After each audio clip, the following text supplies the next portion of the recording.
the scheme will go through, people will join and they will realize what goodness is there in this scheme. I may be the junior most person in the army, I'm still somebody. It is not a means of employment. It is not a shop, it is not a company. If people have survived by sowing discontent in the society and they are not in power, their urge to sow discontent becomes higher.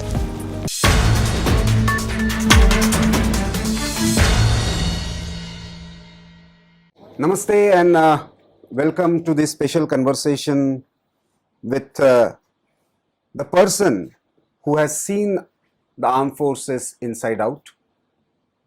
Today we are going to discuss the entire controversy that is surrounding around the Agnipith scheme. We have with us General VK Singh, who had illustrious career as army personnel and now serving in the government as a state minister. So let us understand what has been the idea behind this and why there has been so much of protest against this scheme for Agniveers called Agnipath. Namaste, sir. Namaskar. And welcome to this conversation.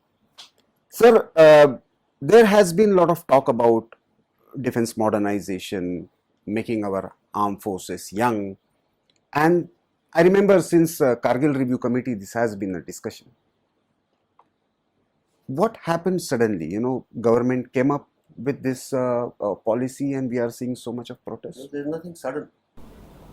That is the fact is there is nothing sudden, but people have started talking in a manner as if it has just dropped from the sky. It is not so. We are all aware of Kargil Review Committee report, which pointed out a lot of anomalies. It did a in-depth review. Couple of things which are important. It talked of force modernization. It talked of the officer cadre and how to make the profile of the officer cadre younger.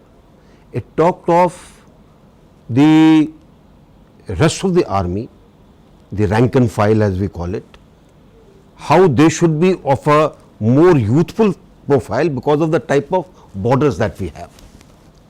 And it also talked of the teeth to tail ratio. Now let me explain what is teeth to tail ratio. Teeth is what we consider as the fighting arms, which includes supporting arms. Tail is what we call as the logistical support. This is a constant dilemma in all militaries. As things become more sophisticated, you require more and more personnel to maintain that sophisticated equipment. Now you have to take a decision, what do you want? There are countries like the United States, which is high technology army. They have also gone through number of changes from the traditional what used to exist during Cold War, then they changed into battle groups, then they changed into combat groups, etc., etc., etc. In their case, to curtail this so-called tail, they started outsourcing it to defense contractors. In their case, defense contractors are mostly those who have gone out of the forces. They do the work. We have a unique problem. And the problem is, how much trust do we have in people who will take contracts to do up our equipment? In military, either you get gold medal or you get defeat. There is nothing in between. Therefore, everything has to be perfect. Equipment, you cannot have equipment that will suddenly stop. So, the reliance on defense contractors, this particular field has yet to emerge in India. A lot of people will say, "Haan, kar denge," but people who deal with them understand that it's a very difficult field. And the reason for being difficult is demand is finite. It is not a business model that you can say, okay, I'm repairing the guns and I'll also repair the vehicles which are in the market, I'll make money. It cannot be done. You have to have an expertise. And if that be the case, there is a problem. And which is unique to Indian Army, our teeth to tail ratio has been higher. Now, it was mentioned in the Kargil committee report. After that, we had Ajay Vikram Singh committee report, who also said that we need to look at how to make things better. I did a transformation study when I was Eastern Army Commander, and we laid down a few things as to what can be done. How can we amalgamate the logistics units? Somebody else also before this has also done. So it is not that this idea is something which is just come out of the closet. It was always there that we had to reform our forces, how to make them better. And Ajay Vikram Singh committee said one thing, that you require a support cadre, you require permanent, and that should be 1, and you require a support cadre which should at least be 1.1. Right? So you needed people who would go out of the circuit and somebody new will come. So there was always this element where we were toying with this idea, and we have had schemes. We have had short service commission, 5 years tenure. After that we selected, and you'll be surprised, our selection rate was only 6 to 8%. Only 6 to 8% got a permanent commission. Rest all moved out. Then we tweaked it. We said, okay, we'll keep you for 10 years. Now there is more problem. You keep a person for 10 years and after that 10 plus 5, I mean total 10 he has done.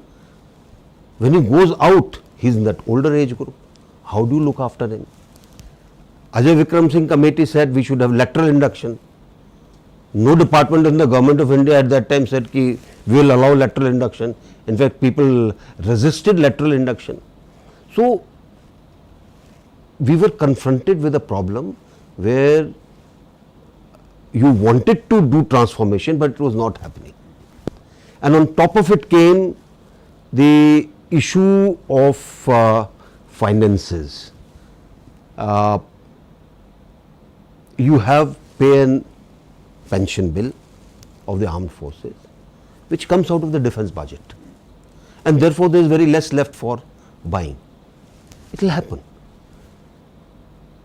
Some countries have other methodologies to look into it. Some countries ensure that the pension bill goes from somewhere else, or the pay bill also goes from somewhere else under some other head.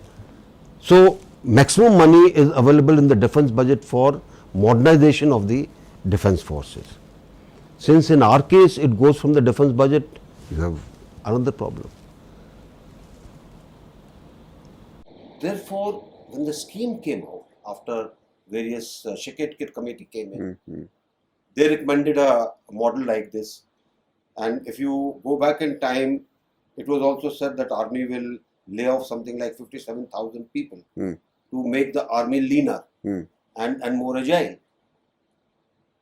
This is the result of all that thinking that was going on. So it is nothing new. It has been thought of. It has been considered. It is based on various studies that were done. And this is a product that came out. Now, if I was to say, will the product always be absolutely perfect? No product can be perfect. There will be some blemishes in it. There will be some tweaking that will be required subsequently. There will be certain course corrections that will be required in a scheme. Now, scheme has not yet come on ground and the noises are being made. But the opposition is making the same, they are picking up the same issue. One is that you want to reduce the funding, and you don't want to pay the pensions to the armed forces. In fact, today Rahul Gandhi has tweeted that earlier you have talked about one rank one pension, now you are saying no rank no pension. So there has been an attempt to create confusion around this. So how are you going to address? What Rahul Gandhi says, of course, I don't take cognizance of it, because most of the time he is talking of things which actually have got no logic. Why was the Congress government sitting for 40 years on a demand of one rank, one pension? Why didn't they tweak it at that time? Because they realized that since everything is going out of defense budget, probably financial management will pose problems. They wanted to take the credit. No, we also thought of this. We were not able to implement, but now BJP has come into power, they have. But BJP promised we will implement it. When you implement something, there is the expectation of A, B, C, D, E. The government may not go to D, but it will go to the major parts of A, B, C, and important things out of D, but some things it will leave. So you find that there was a certain amount of coterie of our veterans who were not happy with what had been done. On the other hand, I would say that most of the major demands of one rank, one pension have been met. There are 2-3 things which needed tweaking. Could have been discussed across the table and solutions found. That didn't happen. And now with this scheme coming in, the aim is very simple. It is a short-term service. I won't say short service type, because then it gets confused. It's a short-term service, alpkalik. You take a young man, 17 and a half, which means that he has completed his 10th, up to 21. 2 additional years have been added into it, because for 2 years during COVID, people did not have a single recruitment rally. So the government has shown its concern, and they said, okay, this time it will be, we will take you also. And in this 4 years, there is a provision for 6 months of basic training. Rest of the time he serves, he gets all the facilities and the privileges of a soldier. He gets a monthly pension, out of which there is a certain contributory element which goes for the severance pay that he will get when he leaves, 11.7 lakhs. Overall, if you calculate the amount from 17.5 to 21-year young man, which he earns in 4 years, is much more than what he would earn otherwise. Having said this, let me also make another point. Armed forces are not a means to look for employment. Armed forces are there where people who want to serve the nation, people who are willing to lay down their lives for the nation, go and join the armed forces. You don't look at what pay you will get, what pension you will get. You trust the government that they will look after you. If somebody was to ask me, do you remember all your pay scales? I don't. I actually don't. Money was not a concern. The uniform and the service to the nation was a concern. That is what the armed forces give you. Now if you start looking at, say, no, I am getting less money, I want to also have pension, I think that's a wrong thinking induced by people with a political agenda to create a certain amount of confusion amongst the youth. Now there are two types of confusions, and because you are in the government and you have seen the armed forces also inside, there are two types of confusions. One is, one impression is created as if the permanent commission is going to go away in the long run. Second, the issues about what they are going to acquire in terms of skills in those 4 years and what they are going to do after 4 years. On these issues, how would you, communicate to the youth? I'm not talking about the political agenda. I'm talking about the youth who are really victims of this, either say miscommunication, misinformation, or whatever you want to call it. See, I would put it across to you that as the scheme got rolled out, all that was said at that time, this is the scheme, this is the advantages, young profile, army will get, nation will get people trained, and they would have great amount of opportunity thereafter. To explain every nuance of a scheme takes time. That is why although it was proposed that this 2 years recruitment ban that has taken place, we must adjust those people. But the announcement came later. Now somebody says, "No, ye to afterthought hai." It is not so. Similarly, where these people are concerned, based on their performance and based on a very transparent system, you will take people. Initially you have said 75-25, 75 will go out, 25 go out. I will be more practical. You might find 50% are very good. You might retain 50% and reduce subsequently. It can happen. Till the time you don't put a scheme on ground and start running it, you will not come to know as to what is to be corrected.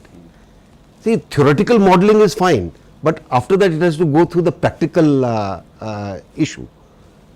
You might find that a particular lot that you have got, more than 75% don't fit your bill. Then you will say, "Thank you very much. We are grateful that you came and served the nation. There are many other opportunities we have created for you. Go there."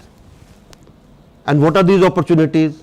Besides some of the states promising that they will give priority to these people who have been in the army into police forces, the Home Ministry has said that we will take you into CAPF, we will take you into Assam Rifles, we will take you into other forces under its control.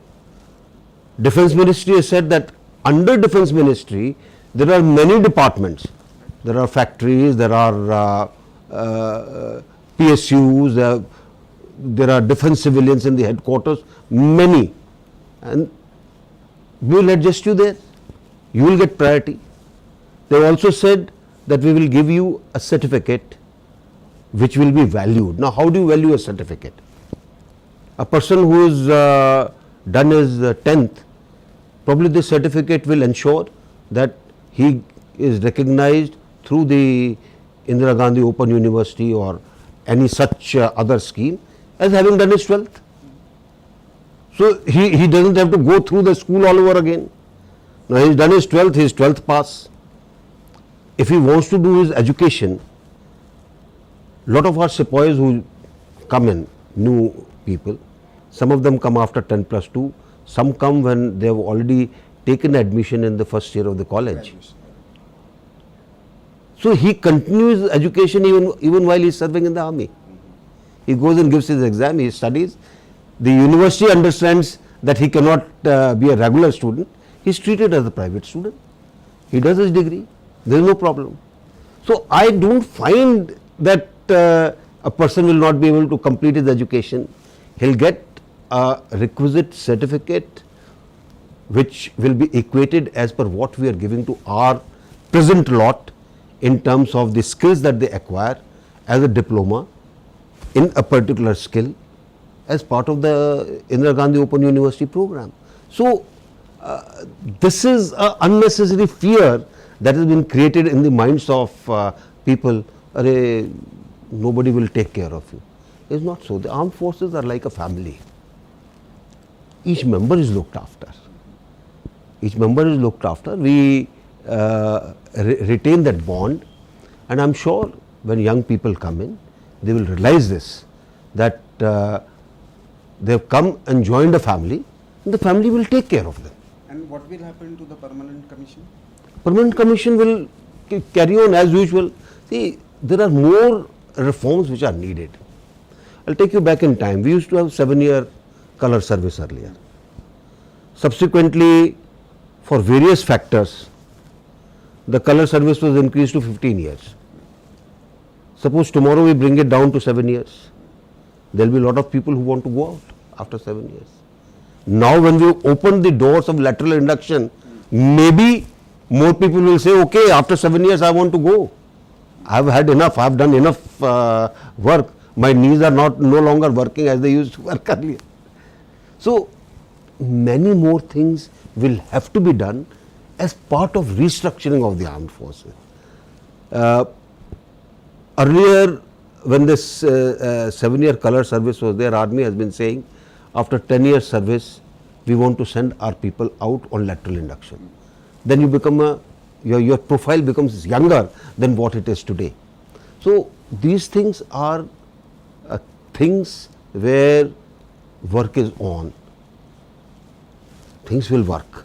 As to how they happen is what, slowly over a period of time they will come out.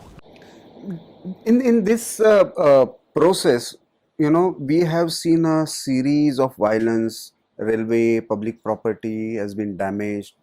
We have seen this as a pattern now. We have seen that in anti-CA protest. We have seen that during the farm laws, protest against farm laws, and now again. Many people are blaming some private institutes who have been coaching people for entering into armed forces. Some are in fact calling even the foreign hands, they are instigating this kind of. Social media has been misused.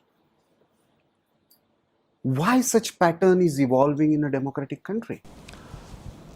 When in a political system, if people have survived by sowing discontent in the society and they are not in power, their urge to sow discontent becomes higher.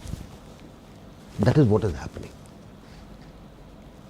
Also, how these people are treated. If a person thinks, I'll burn a train and nothing will happen to me, or I'll sit on the road, nothing will happen to me. We have seen agitations like that. It also emboldens people.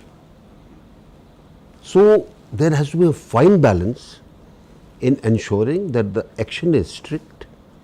Second, there has to be all-out effort to ensure that there is no rumor mongering which has taken place, and we need to identify the culprits. Somebody had asked me, what will happen to these youth who are burning? I said, firstly I would like to tell them that this is your property you are burning. You are burning my property, you are burning person B's property, you are burning your father's property, who are paying taxes. Whose property is it? And the misery will be felt by you only. Second, this kind of a lawless mind, we don't require any such youth in the armed forces. Armed forces have a way of working, have a way, there are ethics, there are things by which people, even when they have a problem, they convey that problem. It is all partly engineered, partly financed, and rest the crowd takes over. That's the problem. Democracy. Let's also join it. I have seen the protest when that famous case happened in Delhi in 2012. uh, Nirbhaya case. There were youth, and I remember that morning, youth wanted me to, I'd retired. I was interacting with the youth, and this was sometime in winter months. So we came to India Gate, and I was talking to the youth. And they said, sir, we want to go and give a memorandum to the President of India. I told them, go there. Do not create any nonsense. Walk up to there, ask the security staff, we have come to give a note and please take it. But don't, no slogan shouting, nothing. So they said, okay, they went. There, whosoever was the chap in charge for law and order, he panicked, seeing the crowd. And in that panic, they started pushing them. Then the lathi charge started on the, they had gone very peacefully. They had gone very peacefully. Now from there they all ran, they said, humko maar rahe hain, humko ye kar rahe hain. And after that I saw total transformation in the youth, who were willing to fight with the police. Now similar things happen. Here I think they have been treated with kids' gloves till they started burning the trains. And nobody comes from his house with oil to burn train. It means somebody has provided it. And somebody has told them, we will burn it and you just throw things at it. So it is, I think, it will be absolutely a right case for the government to identify such people, take them to task. You cannot have anarchy in the country. Unfortunately, a lot of people are taking advantage of small little issues which they want to unnecessarily blow up, portray it wrongly, and nothing travels faster than a rumor. Social media only aids it. You can say anything you want to. There is a great anonymity of social media. Sir, because you have seen the forces from inside, I would like another clarification for the viewers, readers. You know, people feel that, you know, everybody entering the forces is, you know, serving at the officer level. There are many kinds of services that are there, and that's why somebody says that you are going to get a skill certificate, you are going to acquire different skills. Then it is seen with a very derogatory kind of remark. Will you please explain what kind of services that are required even as support services when soldiers enter? There are many trades and services in the armed forces. Earlier we used to have a very large list of categories. Now we have tried to reduce it by clubbing various this thing. You are a soldier GD, you are a soldier technical, you are a soldier who goes to engineering this thing, you learn engineering. You are a gunner, you are an artificer, you are, you know, there is no end to it because there is tremendous amount of equipment and tremendous amount of skills that are required. Just to say a soldier general duty, actually it is a misnomer. He has to be trained in every possible thing because he has to use every possible thing. If his rifle stops firing, he has to be capable of rectifying that fault. Some technical skills also. So it's a tremendous amount of things that are required. So when we talk of skills, all these work has already been done with Indira Gandhi Open University, where skill categorization has been done, type of diplomas people should get has been done, and accordingly the system has been honed up. Now coming to the last question, we have seen the protest, we have seen various you know, responses from the government side. Even state governments have come up and, you know, last 2 days we have got two firm kind of communications from, one from the armed forces side, one from National Security Advisor's side, that there is no question of rollback. Opposition is still saying, today also there is a demand, parliament session is on the cards. how do you see the future of this entire scheme and how this will impact the entire larger scheme of reforming our armed forces? The scheme will go through, people will join, and they will realize what goodness is there in this scheme. Even today, a lot of people who join, after 2 years he says, I want to go home. I've got domestic liabilities. I've got this problem, I've got that problem. Or he says this after 7 years or 8 years. He goes home without pension.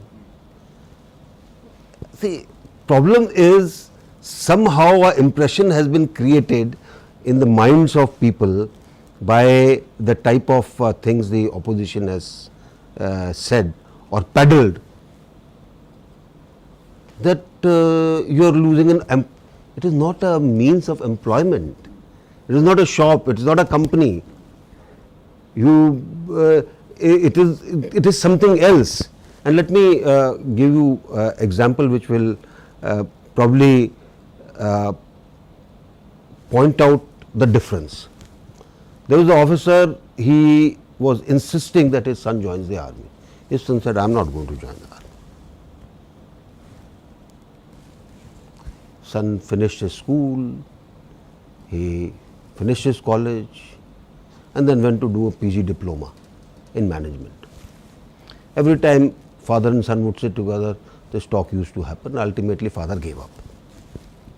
In his final year in PG diploma, this boy on his own filled up a short service commission form, appeared for the exam and the SSB, didn't tell his father. The day he was selected, he told his father, I am going to the academy for training. This is what's happened to you. Another 3 months you would have got your management degree. So he told his father, even if I am the topmost manager, when I am walking in the street of a town, I am nobody. But when I put on my uniform, I may be the junior most person in the army, I am still somebody. That is the difference. If people can understand this difference, they will understand the ethos of the armed forces, the honor of the armed forces, and the value of the armed forces. You expect some kind of positive impact in the society also on this, because Absolutely. large force will be coming more trained and disciplined. And In fact, I would I point out to you that last 30, 40 years or almost 50 years, everybody talks of there should be compulsory military training. And I remember while in service, this point used to come up. I used to say, there is NCC. NCC में training नहीं होती है. So here is an opportunity where you will have turnover, you will have people coming back into the society and going into various jobs. and still voluntary, Yes. not compulsory, it's voluntary. It is a voluntary service. Indian Army is totally a voluntary force. It only takes volunteers and it does well with volunteers. So, viewers, we have heard General VK Singh giving the entire perspective about the history of the scheme, the miscommunication or confusion that was created or amplified through rumor mongering, how to deal with that, and the future tweaking that may be needed about the scheme. I hope this will ensure that we understand the scheme, and even if there are certain constructive suggestions, we come up with the proper understanding of all dimensions of the scheme so that the military reforms takes forward in a positive manner. Thank you for joining us. Thank you, sir, for giving us time. Thank you.